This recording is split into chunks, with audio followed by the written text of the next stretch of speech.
Right now, we're going to hear from Chris Hummer, again, national college football writer for us here at 24/7 Sports. And Chris is going to get us started with his biggest winner of the week. There's a lot of teams he could have gone with out there, but Chris, who are you going with for your biggest winner?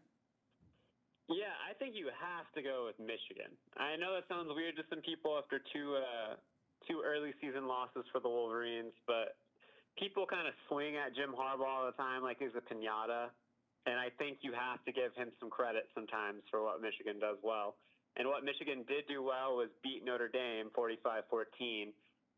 That's a top 10 Notre Dame team coming into the week, by the way. And I really think Michigan, in a lot of ways, found its identity a little bit on Saturday night. They really beat up Notre Dame in the trenches. They ran for 303 yards of offense, letting the run game dictate the game as opposed to having to put everything on Shea Patterson. And I really think it creates momentum for Michigan, not only for the rest of this season, which includes games against Michigan State and against Ohio State, but heading into next season in year 2 of the Josh Gattis era. Jim Harbaugh is still only 2-9 against top 10 competition in his career, but you kind of have to throw some praise his way when things go right, and things went really well for Michigan on Saturday. I think it's a really good thing for that program moving forward. They absolutely did, and if you tuned in or just saw our B-roll there, it was extremely rainy. So Michigan handled the conditions much better than Notre Dame, and you mentioned it. I'm not quite sure if that's validation for Shea Patterson, who only completed 50% of his 12 pass attempts for 100 yards, but we'll give him the pass since it was a blowout win for Michigan. Now on to your biggest loser. On the line is Chris Hummer, national college football writer for us here at 24/7 Sports. Chris, who was the biggest loser of the week? Yeah, it kind of has to be Oklahoma, but an extension the entire Big 12. Oklahoma obviously got beat by Kansas State in a really surprising upset. It looks like a 7-point game at game's end, but Kansas State was up 25 at one point in the fourth quarter. So that game was not close for much of it. And Oklahoma was kind of the Big 12's best hope to reach the college football playoff. They've obviously done it in 3 of the last 4 years, but this was still kind of the team the Big 12 is hanging its hat on, especially with Texas' struggles of late. And for Oklahoma to lose that game, it kind of takes the Big 12 not out of the hunt, but certainly out of position in the college football playoff race. The Pac-12 might have a stronger argument now. 2 SEC teams might have a stronger argument by season's end. Oklahoma doesn't control its own destiny anymore. And just overall, the Pac-12 or the Big 12 had 3 top 25 teams playing on Saturday, and all 3 lost. Texas lost, Iowa State lost, Oklahoma lost. I think what you're seeing is a conference with a really strong middle, and it's kind of eating itself alive in a lot of cases, and Oklahoma was the latest victim kind of in that process.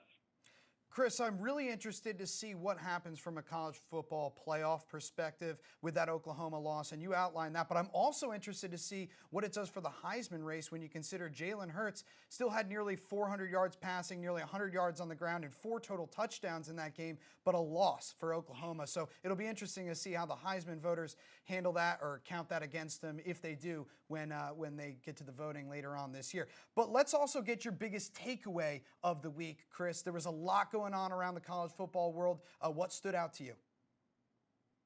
Yeah, I think the biggest takeaway nationally is Ohio State and LSU are the 2 best teams in the country. I think there's a pretty clear top 4 if you include Clemson and Alabama in that mix. But if you're just talking about this year's results and you're talking about what we've seen so far in the field, Ohio State and LSU are those teams, no question. Ohio State obviously kind of decimated Wisconsin, a team that had the number 1 defense in the country coming in the week. Ohio State had no problems rolling through there. LSU secured a really big win over a top 10 Auburn team.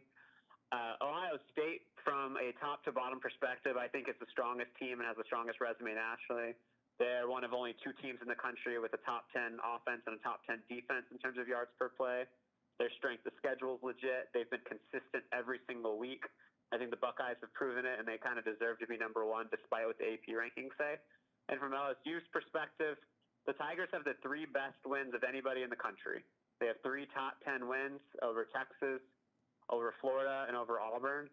And heading into a showdown with Alabama in 2 weeks, LSU's maybe not going to be favored because they'll be on the road, but this is as good as you felt about LSU in about a decade, since I suppose 2011 when they played Alabama for the national championship team. So those are the 2 best teams in the country right now, in my opinion. Absolutely. LSU and Ohio State have looked fantastic so far this season. Alabama's one of those teams that is always going for the #1 spot, and they're going to get their shot at LSU on November 9th, a 1 versus 2 matchup, assuming no shakeup in this coming week with both teams on the bye. But Ohio State now has a clear path to the college football playoff, the way the Big Ten's shaking out. But so does Clemson in the ACC, and they're another team that's in the hunt for the #1 team, the defending national champs. I'm sure they're going to want to have something to say about that come playoff time. Chris Hummer, make sure you're following him on Twitter at Chris_Hummer. He's a national college football writer for us here at 24/7 Sports, and a good one at that. Chris, thank you so much for coming on the show.